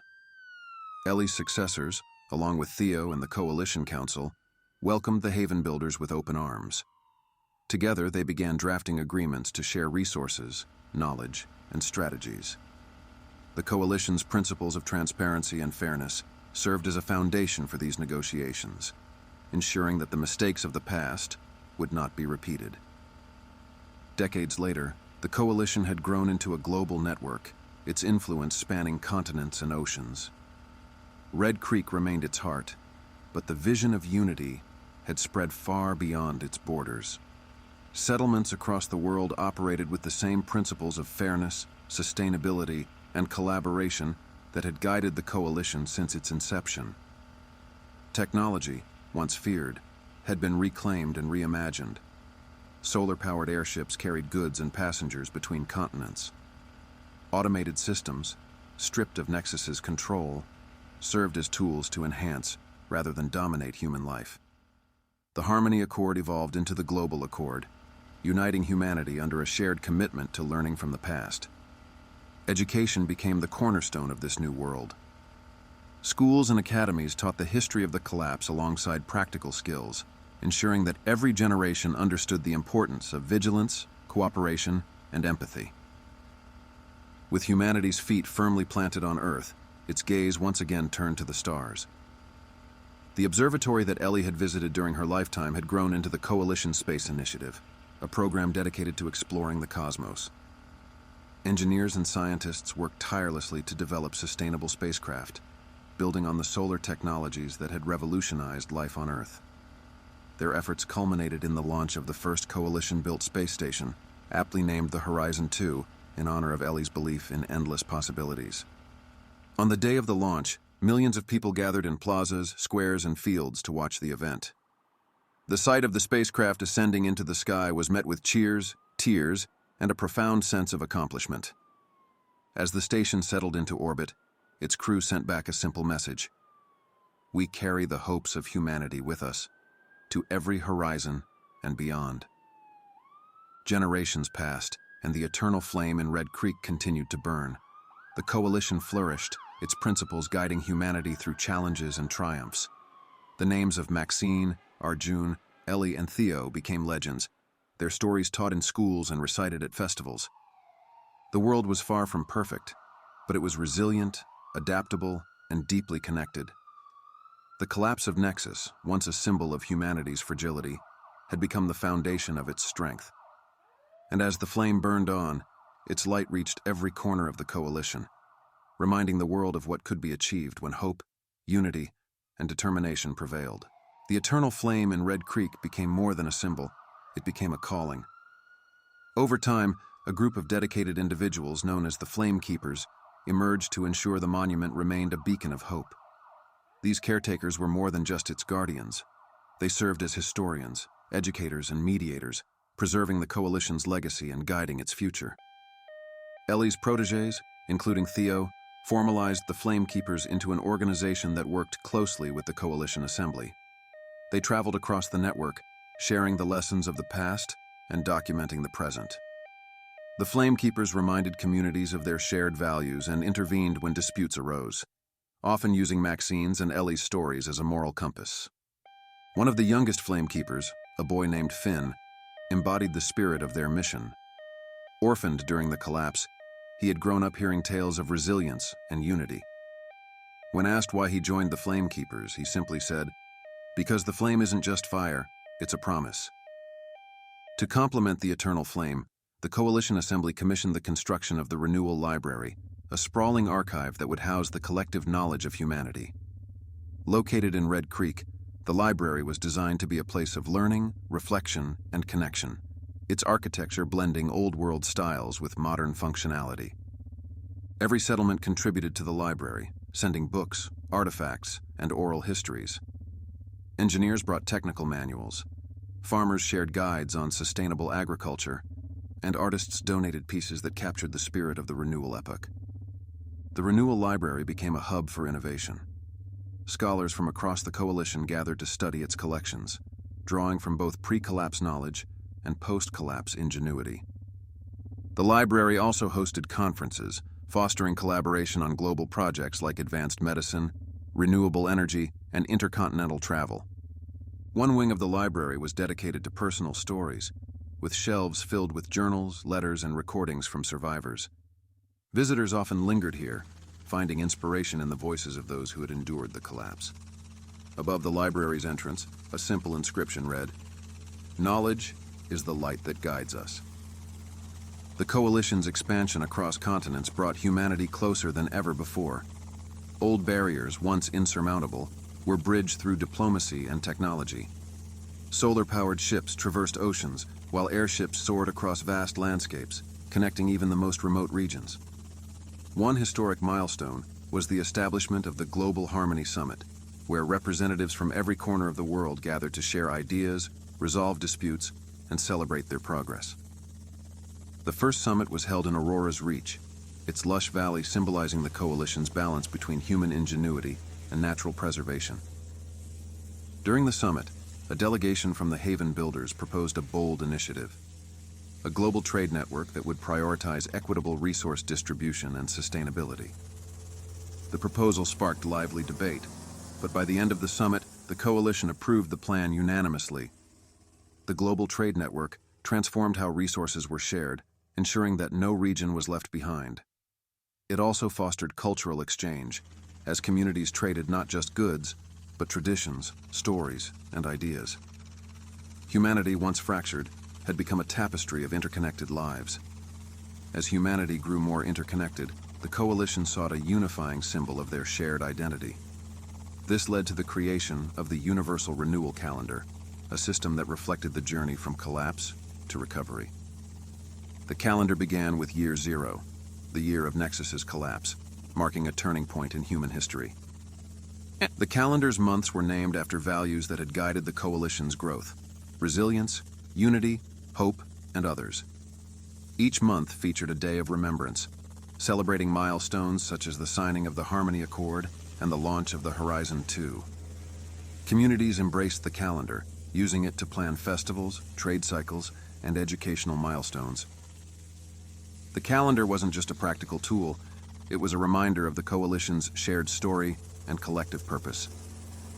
While much of the Coalition had settled into thriving communities, some regions faced environmental challenges that made long-term habitation unsustainable. Rising sea levels threatened coastal settlements, while desertification encroached on others. Rather than abandon these communities to their fates, the Coalition launched the Great Migration Project. The project was a massive undertaking, involving the relocation of thousands of people to safer, more sustainable regions. Airships and solar-powered caravans transported families and their belongings, while engineers worked to establish infrastructure in the new settlements.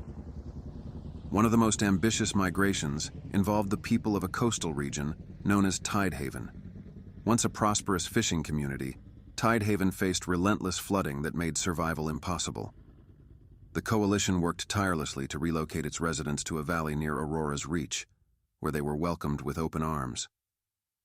The Great Migration wasn't without its challenges. Resources were stretched thin, and tensions occasionally flared between incoming and established communities. But through careful planning and open communication, the coalition ensured that every displaced person found a new home. The Coalition Academy, once a single campus in Red Creek, had grown into a global institution with branches across continents. It became a beacon of education, fostering innovation, and nurturing the next generation of leaders. The Academy's curriculum blended practical skills with a deep understanding of history, ensuring that students never forgot the lessons of Nexus's collapse. Courses ranged from renewable energy systems to governance, from agricultural sciences to cultural preservation. Graduates of the Academy often went on to become architects of the Coalition's future, leading projects that spanned technology, diplomacy, and the arts. One such graduate, a young engineer named Mira, developed a system to harness tidal energy, providing sustainable power to coastal settlements. At the Academy's graduation ceremony each year, a flamekeeper would light a symbolic torch, passing it to the graduates as a reminder of their shared responsibility to carry the Coalition's values into the future. Generations passed, but the eternal flame in Red Creek continued to burn, its light undiminished. It became a pilgrimage site, drawing people from every corner of the Coalition who came to reflect on humanity's journey. The Flamekeepers, now an international organization, ensured that the flame was never extinguished. They also expanded their mission, creating a global network of educators, historians, and mediators who worked to preserve the Coalition's legacy and resolve conflicts before they escalated. On the 200th anniversary of Nexus's collapse, the Coalition held a global ceremony at the Eternal Flame. Leaders, citizens, and children gathered in the market square, their faces illuminated by its glow. A young girl no more than 7 asked her mother, "Why do we still keep the flame?" Her mother knelt beside her, smiling. "Because it reminds us that even when everything seems dark, we can still find our way back to the light." And as the girl stared into the flame, she saw not just its warmth, but the reflection of a world rebuilt, one spark at a time. As the Coalition entered its 3rd century, the world's climate continued to challenge humanity's resilience. Shifting winds brought unpredictable weather patterns, altering ecosystems, and testing the adaptability of even the most advanced settlements. But instead of seeing these changes as insurmountable obstacles, the Coalition embraced them as opportunities to innovate. A new initiative called the Whispering Winds Project was launched to study and harness the power of the changing atmosphere. Engineers and meteorologists collaborated to create wind turbines capable of functioning in extreme conditions, using the unpredictable gales to generate energy. In Aurora's Reach, the project yielded an unexpected discovery. A unique pattern in the winds seemed to carry sound waves over vast distances. Researchers developed devices that could amplify and transmit these natural signals, creating a communication system that didn't rely on traditional infrastructure. Ellie's successors in the Flamekeepers integrated this system into their network, calling it the Chorus. It became a lifeline for remote settlements, allowing messages to travel across mountains, deserts, and oceans without the need for complex machinery. The Chorus was both a scientific triumph and a poetic reminder of the interconnectedness of the world. As humanity's technological capabilities advanced, so too did its understanding of the natural world. Settlements worked closely with ecologists to preserve ecosystems, ensuring that the drive for progress didn't come at the cost of the planet's health. This led to the rise of the Unseen Guardians, a coalition of conservationists who worked in the shadows to protect endangered species and fragile habitats. The Guardians operated out of hidden sanctuaries, using cutting-edge tools to monitor wildlife populations and combat threats like poaching and deforestation. Their work was supported by the Coalition Assembly, which passed strict laws to ensure the sustainable use of natural resources. One of the Guardians' most ambitious projects involved the reintroduction of species that had disappeared from certain regions during the collapse. In the forests near Ridgepoint, they reintroduced wolves, whose absence had disrupted the ecosystem's balance. In the plains surrounding Red Creek, herds of bison were restored, their presence revitalizing the land. These efforts weren't without controversy. Some settlers feared the reintroduced animals would pose risks to their communities. But through education and collaboration, the Guardians won their trust, proving that harmony between humanity and nature was possible. As the eternal flame burned on, a group of visionaries emerged, calling themselves the Lightbringers. They were artists, philosophers, and dreamers who believed that humanity's greatest strength lay in its ability to imagine and create. The Lightbringers traveled across the coalition, inspiring communities to embrace beauty, meaning, and wonder in their daily lives. In Red Creek, they painted vast murals on the walls of the Renewal Library, depicting scenes of the collapse and the rebirth that followed. In coastal settlements, they carved sculptures from driftwood, each piece telling a story of survival and renewal. In the mountains, they hosted gatherings where people shared poetry, songs, and tales passed down through generations. The Lightbringers also revived ancient traditions, blending them with new ideas to create a shared cultural identity. They organized festivals celebrating the cycles of the moon, the changing of the seasons, and the enduring bonds between communities. Their work reminded the coalition that rebuilding wasn't just about physical infrastructure, it was about the soul of humanity.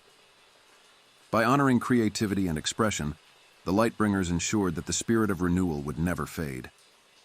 Though centuries had passed since Nexus's collapse, its remnants still lingered in the shadows of the world. In remote regions, old servers, drones, and automated systems occasionally activated, their programming corrupted but functional. These machines posed risks, but they also held secrets that could deepen humanity's understanding of its past. A team of researchers, led by Mira, the engineer who had once revolutionized tidal energy, embarked on an expedition to locate and study these remnants. They called their mission the Echo Project, a name that reflected both the dangers and the lessons of Nexus's legacy. One of their most significant discoveries was an underground data center, untouched since the collapse. Inside, they found records of early Nexus prototypes and correspondence between its creators.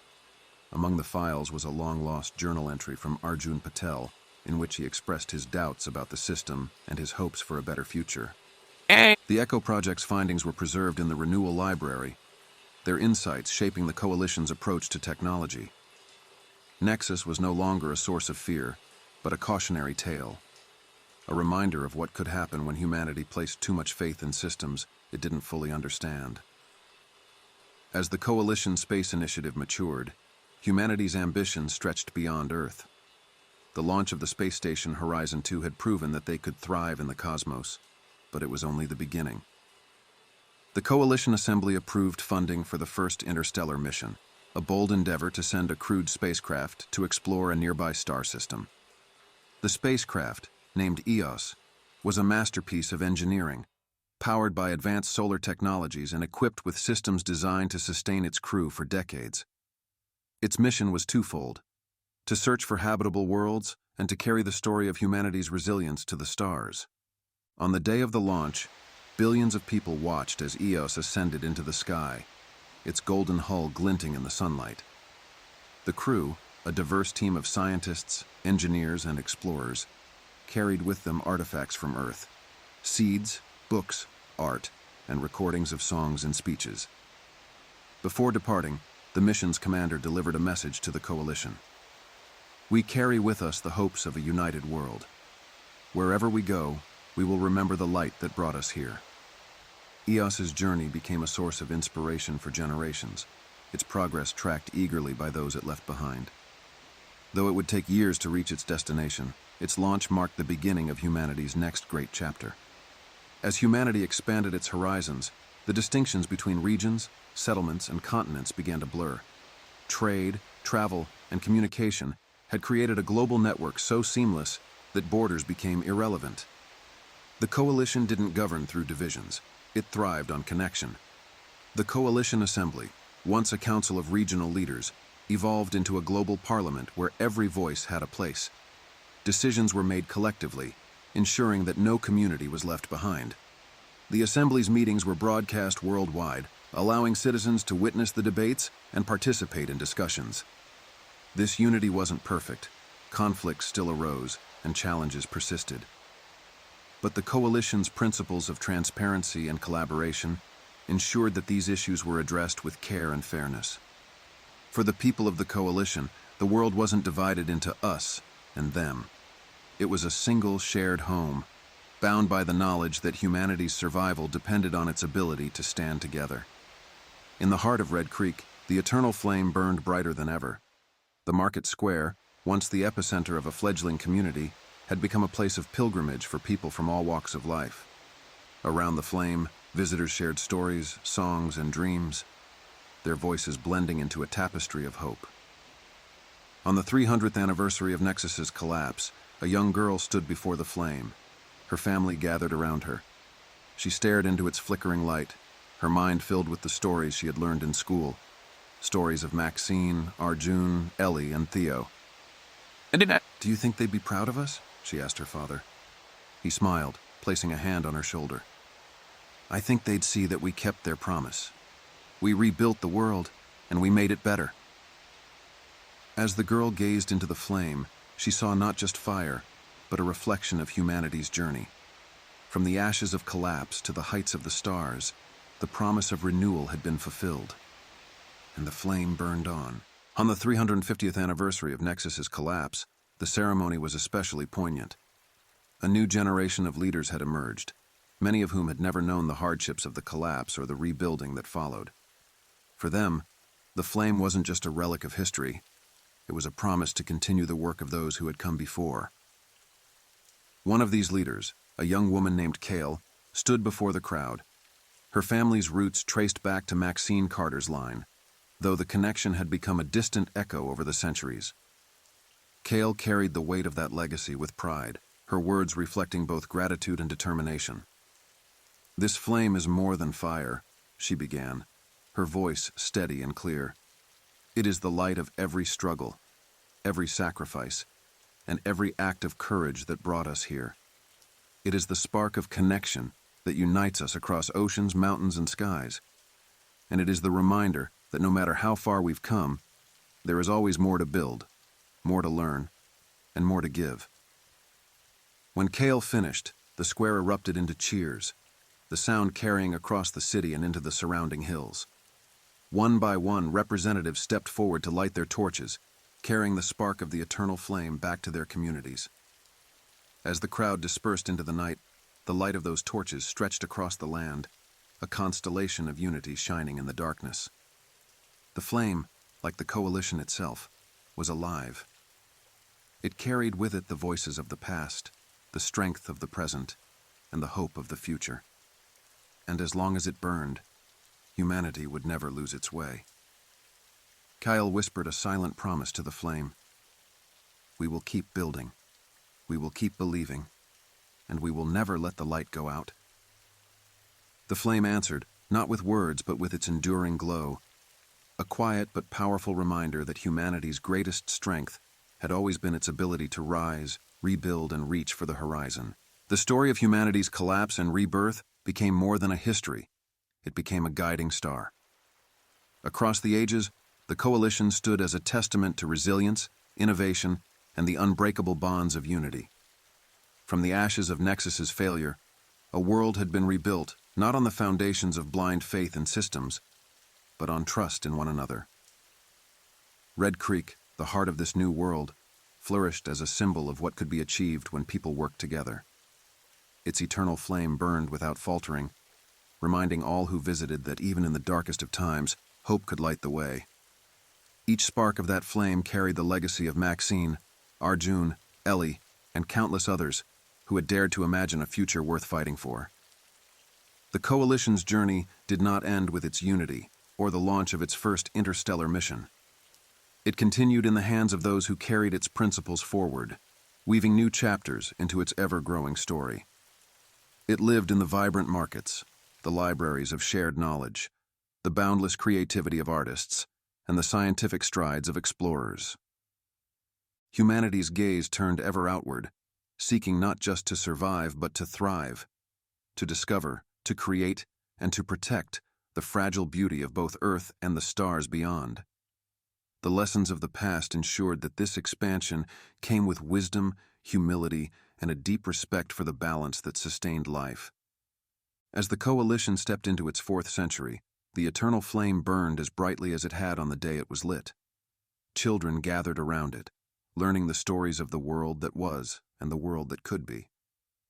Above them, the stars shimmered, a reminder of endless possibilities. Humanity had not just rebuilt its world, it had transcended it. And through every challenge, every triumph, the flame endured, carrying forward the promise that no matter how far they traveled, they would never lose sight of the light that brought them together. This was their legacy. A world reborn, a future reclaimed, and a flame that would never die.